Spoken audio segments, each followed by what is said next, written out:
Good morning, Marathon. Today is Thursday, May 9th, 2024. Happy hooray for Buttons Day. I'm your host, Trace. And I'm your host, Dave. And you're watching DNN. Yearbooks will be here next week. If you did not pre-order yours, there are some left. The books are $50 each and will be on sale when the shipment arrives. Seniors, be sure to get those pictures to Miss McDonald ASAP. If you do not share any pictures, you may be left out of the slideshows at class night and especially the baccalaureate.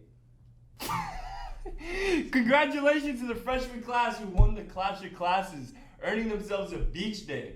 Be sure to have your permission packet from Miss Sullivan. That's all the news we have for you today, Finns. I'm your host, Trace. I'm your host, Dave. And you're watching DNN.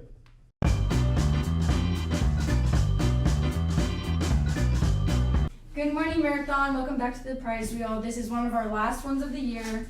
So we're going to have two lucky winners. First being Charles Apollony. Charlie, let's see what you win.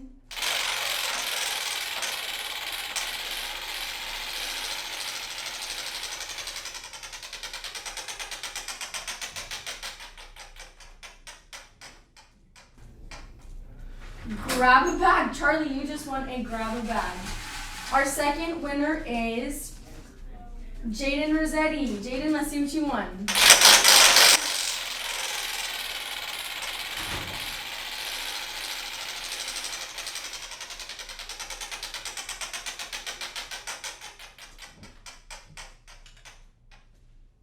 Jaden just won a jumbo prize. Look at that, our two lucky winners of this week and two exciting prize wins. Come down to room 7307, Miss McDonald's. You know what anxiety feels like. We all do. Everyone experiences anxiety in some way or another. It's something that connects all of us together. Why we feel anxiety and what it really is, that may surprise you. Without anxiety, we'd all be in serious trouble. As soon as your brain senses you're in danger, a little piece of it, called the amygdala, kicks in. It gets your body ready to react. That could mean fight, run away, or shut down. It's called the fight, flight, or freeze response. This reaction goes back millions of years to our distant animal ancestors.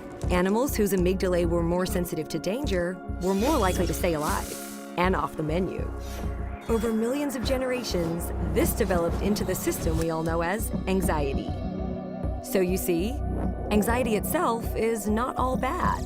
But when there's no immediate life or death threat, and your amygdala keeps telling your body that you're in danger, that's when anxiety becomes a problem. Your amygdala doesn't know the difference between getting eaten and public speaking or failing a test.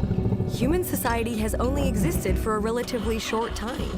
It's messy and complicated and confusing, and our amygdalae just haven't had time to catch up.